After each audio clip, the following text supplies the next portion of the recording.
This is a podcast by WellHouse Church, where we talk about what it's like to be a Christian Monday through Saturday, to live as a person of faith in a culture against faith. All right, so let's talk about substance use disorders. Hot take. We're gonna be on this for a while, I expect. A few weeks. 3 to 4 weeks, something like that. Substance use is a big deal with a lot of intricacies. Mm-hmm. But before we move on, how was your day? You always ask me this. I do that because this is a mental health episode. I know, but you always, so our listeners know at this point, but I am wrestling and struggling with something within myself that I read this book.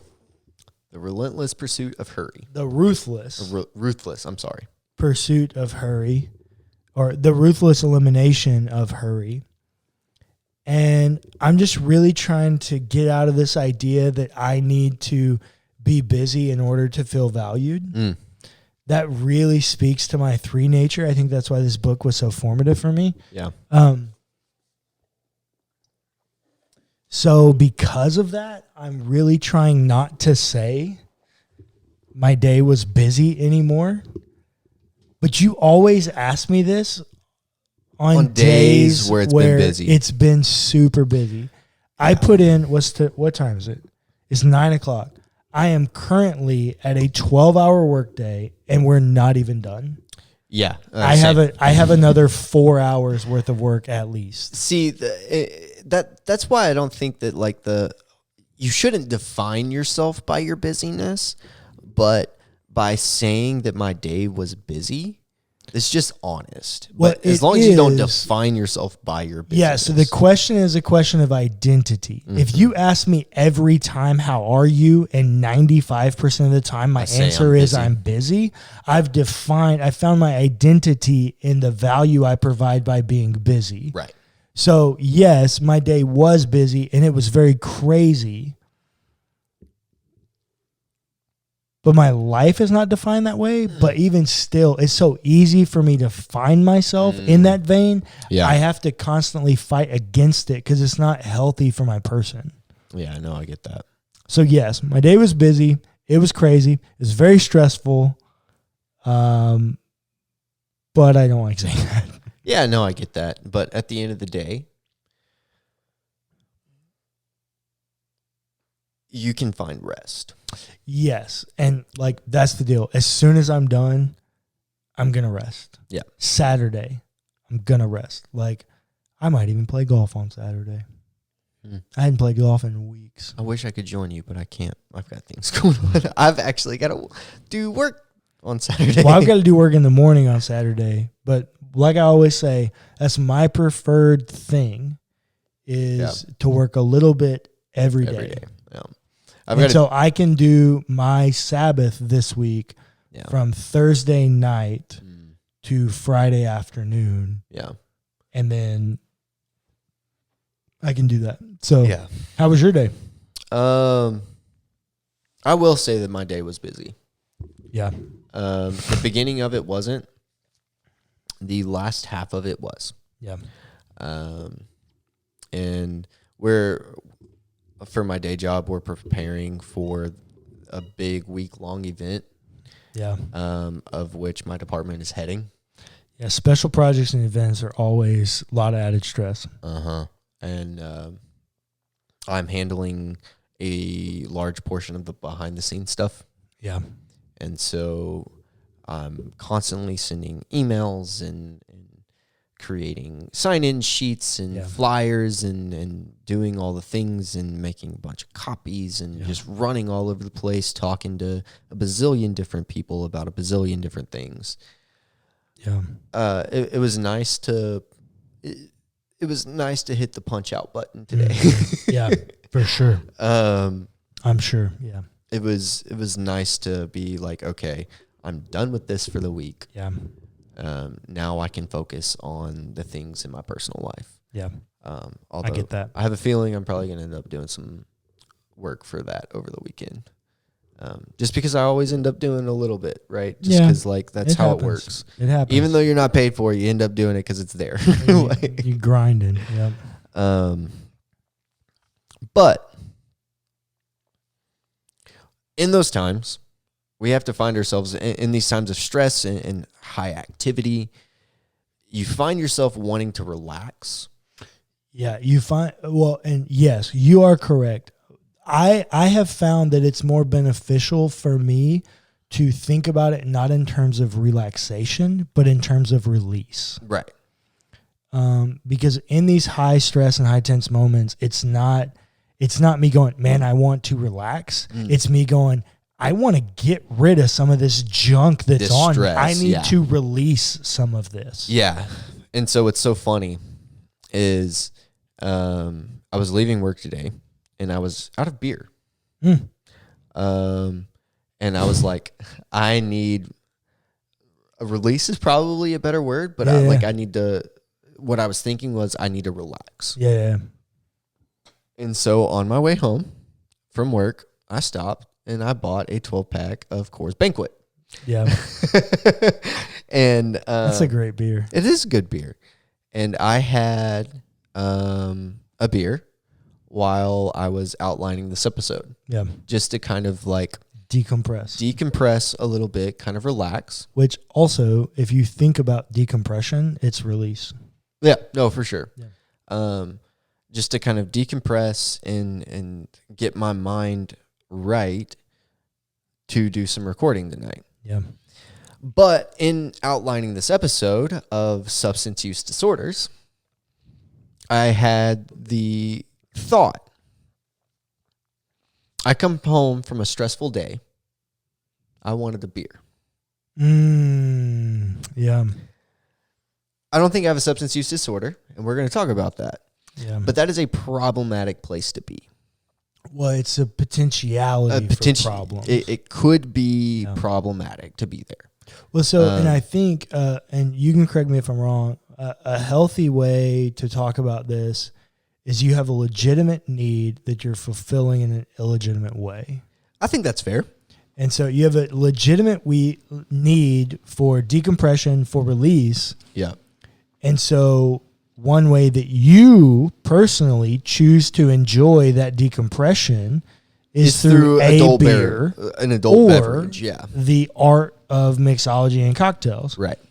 That puts you in a potentiality for danger. Which I manage through dry weeks. Yes, you do. And so that's the deal. It's managing those, but it's also, I think, genuinely, any of your decompression moments or any of your decompression points are potentialities for problematic situations. Because even if you do something quote unquote wholesome, right, we're going to talk about it, you can end up in a process addiction. Right. And so any of those are potentialities for problems. Yeah. And that's something that we're going to talk about a little bit more in process addictions, but you can become addicted to anything. Correct. The addiction of just like emotional addictions is a real thing. Like attachment and like love addiction, like affections. So that, but not even necessarily that. So like there are certain substances that we'll talk about in a little bit, that like hallucinogenic mushrooms. That are not chemically addictive, yet. But the experience is in and of itself and the emotions that you feel can be. I get that. And so there is a difference between a chemical addiction and an emotional addiction. Emotional addictions happen more in process addictions, which we will talk about. But for this episode, we are going to talk about substance use disorders, which happen through chemical addictions, which some of the data that I found, I kind of need to fact check it based on updated data. And I'll get there when we get there. But we're already almost 10 minutes in. Oh, my gosh. It's okay if we go 25 minutes on this episode. Yeah. So substance use disorders are a problematic pattern of substance use that impairs your daily life. That's a really good definition. Yeah. So Is that from the DSM-5? no, I will get to the DSM-5 in just a minute though. Basically what that means is if you're coming home from work every night and you're getting drunk, and you're hungover the next day at work and it's impacting your work, you might have a substance use disorder. Yeah. It's something that you need to seek help for. Yep. Really what it is repeated misuse of a substance. Any substance. Any substance. Yeah. And so I actually kind of want to read something from the National Institute on Drug Abuse, shortened to NIDA. Okay. NIDA. They define addiction as a brain disorder that occurs when repeated drug use leads to changes in the function of multiple brain circuits that control pleasures, reward, stress, decision-making, impulse control, learning and memory, and other functions. These changes make it harder for those with an addiction to experience pleasure in response to natural rewards, such as food, sex, or positive social interactions, or to managing their stress, control their impulses, and make healthy choice to stop drug seeking and use. Wow. So when they're saying drugs,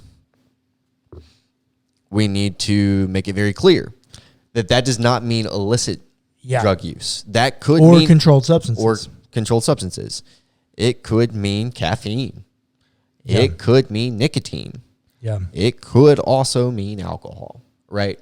All of these things that are legal can also become problems. Well, and and two things I didn't hear you say, which are technically should be classified as psychoactive drugs, are caffeine and sugar. Yep. Both of which majority of Americans are addicted to. Yep, it's true. Yeah, very true. There's a really cool podcast that you sent me on that. So it's my friend Mike Skinner, who's a pastor in the Houston area, on a podcast. I'll try to find it and link it in the show notes. But he does a deal on psychoactive drugs and religious experiences. And specifically for him, he has severe depression and anxiety, and he goes to a ketamine clinic. It's legally mandated ketamine. Yep. And he will tell you that of the top 5 most spiritual moments he's ever had in his life, 2 of them came at a little ketamine clinic in Houston with a needle in his arm. Yeah, while he's tripping on ketamine. In the same way, in that same podcast, he's talking about psychoactive drugs and mentions caffeine and sugar as psychoactive. They change your chemical balance in your brain in that moment. Well, and that's exactly what they do. Yes. And the host of the podcast, I can't remember the name of the podcast off the top of my head, but she is very insightful. She's like 95% of Christians are addicted to coffee. Yeah. Like they can't function without their coffee. And when she said it, I'd never thought about it. Yeah. But how many times do you remember through the 90s or even into the 2000s and even now, most good churches have coffee shops. Yeah. Like it is just natural that coffee and church go hand in hand. And therefore, a lot of these people end up living or were already caffeine addicts. Yeah. And some of them, in that same moment, sugar addicts. Well, and you see all those memes about people that are like, don't talk to me until I have my coffee. Yes. Right? Yeah. It's just very normalized. Caffeine addiction is very normalized. And I will be honest, I have one. Well, and here's the deal. And this, you talk about stigma on this podcast all the time about mental health and addictions and things. If somebody told you, hey, don't talk to me until I've had 4 beers. Oh, yeah. No. You'd be like, oh, you have a problem. Yeah. But when somebody says, oh, I can't function until I get my coffee, we're like, oh, yeah, I get that. Yeah. And it's just fine. Yeah. It's like, oh, you want to talk about stigmas. Yeah. Yeah. There's a substance abuse issue here with caffeine. And we're going to talk more about this in a minute. Oh, okay. Okay. So the DSM-5 talks about several different kinds of addictions. So alcohol use disorder, Okay. sedative use disorder, opioid use disorder. That's a big one. And this is the one that I need to fact check based on recent data. Okay. Cannabis use disorder. Ooh, is that even a thing? It's in the DSM-5. Huh.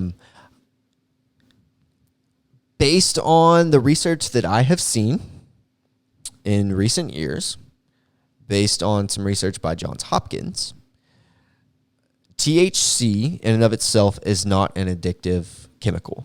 Yeah. It might be an emotional addiction, like a psychological addiction, but I don't know if it can be classified as a chemical addiction. Well, I also know And I'm going to put an asterisk next to that one. Yeah. Well, and on that same line, I also know that the leader in psilocybin research, which is the chemical compound found in Is magic also Johns mushrooms, Hopkins. is also Johns Hopkins, and he says it's not a chemically inducing addiction. Well, Johns Hopkins, so the hospital does say that it's not an addictive chemical, and they also talk about a lot about the healing effects of psilocybin. Correct. This as guy's well as like- THC. Yeah. So Johns Hopkins is a hospital. You can't talk about a single guy. Well, yeah, but the leader of the psilocybin like research unit, I'm talking about him because I only listen to a podcast with him. I haven't looked at Johns Hopkins stuff. Yeah. So Johns Hopkins in and of itself does a lot of It's research. a research-based hospital. Yeah. And they do a lot on THC and psilocybin and honestly, and they're supporters. Yeah, clearly, or at least what I've listened to them from what they've put out, they are supporters of both of those, what are currently listed as illicit drugs. Yeah. Which is maybe another conversation on this podcast about the war on drugs. Outside of this series, you Outside mean? of the series. Yep. That's fair. I'm that's okay with another that. conversation, and then the church's role in that. I'm okay with that. But substance use disorders can affect brain development. Ooh. Could explain why they tell you not to let your kids drink coffee before a certain age. Possibly. But substance use disorders can affect brain development. And you know what's funny is I've been drinking coffee since I was like 3 years old. Clayton used to drink coffee before he could say coffee. I would call it copies. Yeah, I mean, coffee. it was a splash of coffee with milk and sugar, but That's still. exactly what it was. But Clayton was drinking coffee before he could say coffee. But still, I've been drinking coffee for a long time. But our brains develop until we're about 26 years old. Oh, And I did not know that. 75% of substance use disorders start before you're 27. Oh, so you said 75%? 75% start showing symptoms. What percent of people have substance abuse? I have it down here. In 2018, 20.3 million people over the age of 12. The age of 12. Yep. So 20 million people, that's like about roughly 8.5% of the American population. Yikes. And 75% of those, Start before the age of so 27. 15 million people started that before the age of 27, which is further compounded by your beginning at the age of 12. Wow, that's insane. So substance use disorders make it hard to experience pleasure. Like we've already talked about, to manage pleasure or to experience pleasure, manage stress, control impulses. And because it's hard to control impulses, it increases use. Yeah. And that comes from a study that came out in 2016, right? And so I want to state this.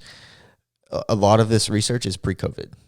We saw alcohol sales increase Skyrocket. during quarantine. Well, the quarantini.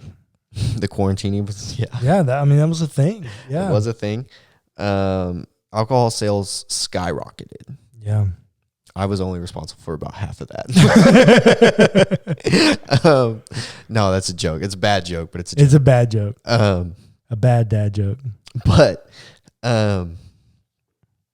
no, so I want to see this research revisited, especially in conjunction with illicit substances. Yeah. So I do have a question, and if you want to tackle it in another episode, because I know we're going to be doing substance abuse issues for a while.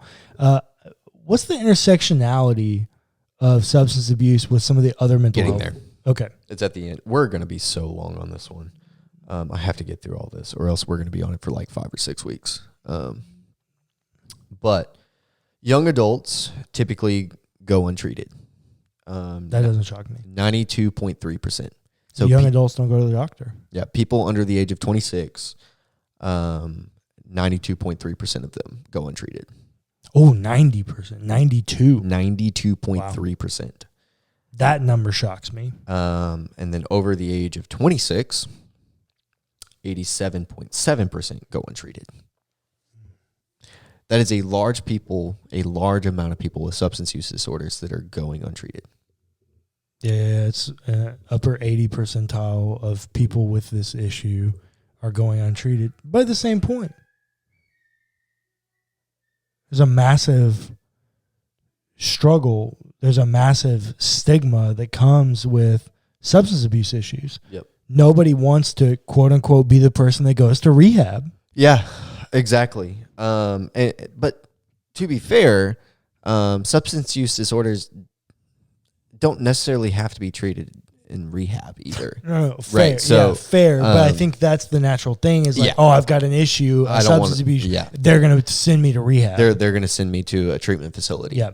A treatment facility is probably a better way to say that. Rehabilitative treatment center is the yeah, that's probably the PC way, but yeah. A rehab just carries lots of stigma. Yeah. And so we try to say treatment centers these days. Yeah, that's fair. In the helping professions. But it is important to state that created tolerances don't mean substance use disorders. So like, okay. If you go to the doctor, if you're in like a really bad wreck and you break your leg or something and they prescribe you narcotics to treat the pain, if those narcotics stop working, you don't necessarily have a problem. Your body is just adjusting to the what chemical you're giving it. Yeah. Substance use disorders mainly come from symptoms of withdrawals. So we talk a lot on this podcast about vulnerability. Mm-hmm. Me being 100% honest and vulnerable, I have a nicotine addiction. And I'm very aware of it. And honestly, at this point in my life, it's not something I want to tackle. But I do have one. Yeah. And if I find that I go a while without nicotine, I start feeling like withdrawal symptoms. I start feeling like a craving, like an itching, and I have to go and do and like because I'm just like twitchy and like my body has gotten to a point where it needs nicotine to function properly. Yeah. Along with a lot of people with their caffeine addictions, including myself. Or sugar, right? These things, once they change your body's chemistry, if you don't get them, you will go through withdrawals. Yeah. And that is where you start realizing that you have a problem. Yeah. So you remember the movie Rio Bravo with the John Wayne movie? Yes. And Dean Martin. I Martin. absolutely love that movie. Yes, I remember that movie. So Dean Martin's character. Yep. He was what did they call him? Do you remember? Borrachón. Oh, that's right. Yeah. A drunkard. Right. Yep.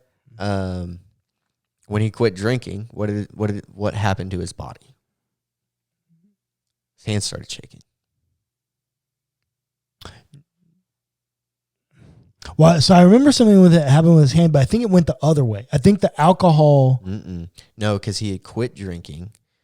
Oh, and his hands started shaking.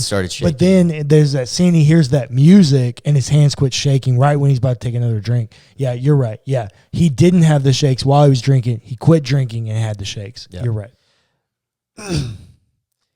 Withdrawal symptoms. Yeah. So we've talked about the 20.3 million people over the age of 12 having a substance use disorder.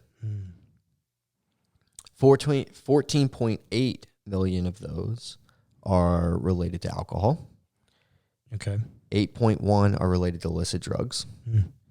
And 2 million of those, and this is rough because some of these are going to be legal. Some of them aren't going to be legal, but about 2 million of those is opioids. Oh, okay. Well, the opioid crisis is a real thing. But 1.7 million of the 2 million with an opioid addiction had prescriptions. That means that's why it's a real thing. That means 0.3 million to 300,000 people were like getting heroin. illicit, Right. Opioids. But 1.7 had prescriptions. Yeah. Which is, I kind of want to track back to an earlier episode when we did our psychosis episode. What did I say? You don't throw drugs at something until you try to treat it another way. Yeah. A part of that has contributed to the opioid crisis. Yeah. And it really is a crisis. I would like to say, giving our society credit, it has decreased from 2015 to 2018 pretty significantly because it has become more well-known and healthcare providers have started restricting their access to opioids and those sorts of things. It has decreased over the last 5 years. Well, I will tell you, or 6 years now. There are two things I want to comment on that. So, of your study there, caffeine and sugar are not addictions that are listed. They're not listed, no. So there's a whole lot more people addicted to things that are not accounted for in that study that are technically classified as substances. Of studies here. Yeah. The other thing that I will say is, as someone who has been prescribed morphine at a very real rate, if you remember when I broke my leg, I had a morphine pump. There was a needle in my leg, and I could every 30 minutes I could give myself a shot of morphine. Yeah. I had to ask mom to not renew that because even in 3 weeks, I was it wasn't even ready to pump. And I was like, give me more. Yeah. As someone who with a extremely addictive personality, the opioid crisis is a real deal. I definitely get how people get there for sure. Cause I was so close. Well, and it happens just like that. It's so naturally that you don't even realize it's happening until it is. Yep. A doctor gives you a prescription. They tell you to be careful. Mm-hmm. But beyond that, they don't really check up. They don't check up. And if you say I'm still in pain, they give you more. Yep. There's not really any check and balance there. And that's when you get people that are faking injuries or causing themselves injuries to get more. And it's scary, and this is where I'm going to start talking about policy a little bit because, and I'm just a little bit, I'm not going into all of it, but this is where our healthcare system starts to fail because Big Pharma makes money off that. They make money off the opioids. They make money. Yep. And therefore, the government gets to tax it. So the people with money are making more money, even though the people that are addicted to these things and it's causing an even bigger problem, they're not willing to make the policy changes needed to fix it. Well, and that's the deal. I don't know. My suspicion is those numbers are very different today. You said those are from 2018. Yeah, my suspicion those numbers are very different because of COVID and well, not just that. Only 300,000 people addicted to an illicit opioid. I think there are more than 300,000 people addicted to heroin. And here's the deal. These numbers are probably skewed, right? No. Well, but that's what I'm saying is Big Pharma is tracking prescriptions that they've given, if I might be so bold, to white men and women. Right. They're not tracking the low-income minorities who are treating that symptom or pain or trauma with illicit heroin, crack cocaine, or some other kind of adjacent substance. Well, they're not self-medicating, or they're trying to self-medicate. Right, exactly. And while that is absolutely true, and also there are a lot of people that are probably self-medicating with heroin and amphetamines and things like that.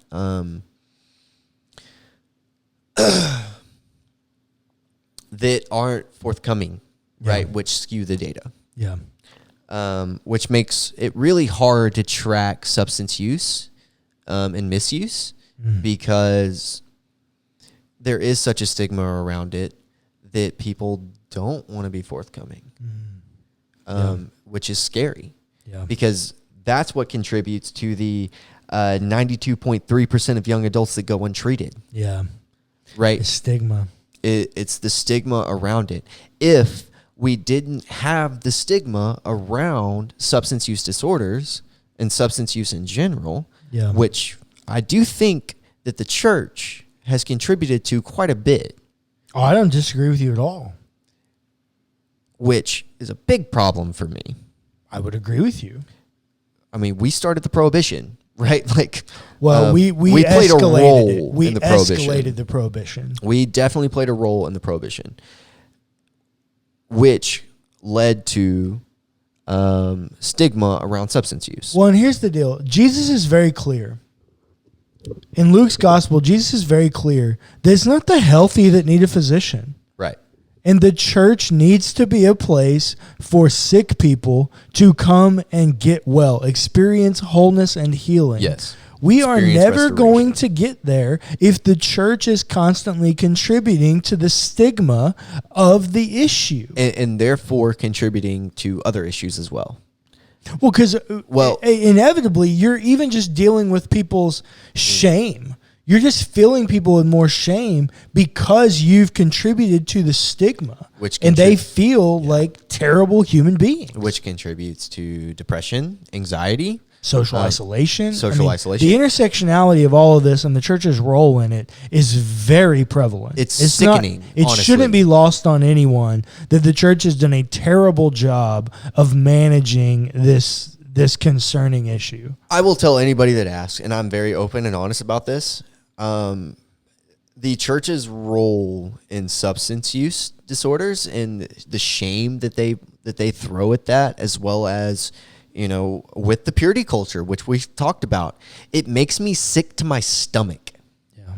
It's so infuriating. Yeah, I would agree with you 100%. We have done a terrible job managing this issue. And that's the deal. I think if you really want to read Jesus for who he is as Messiah coming for justice, you can read all throughout the Old Testament and you can see that righteousness, zealotry, faithful living without justice, in the words of Paul, a clanging cymbal. It means nothing.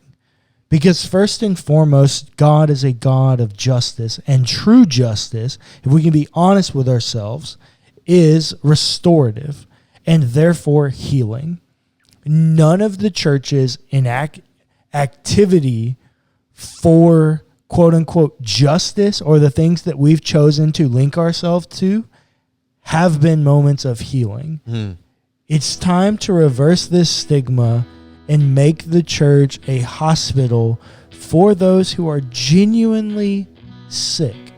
There is nothing wrong with you as a person other than you have an illness that you need restoration from. There is no stigma. You are good, you are loved, and you are trying to deal in a broken world with lots of pain. The church is the place to deal and wrestle with that pain in order to thrive in wholeness and healing.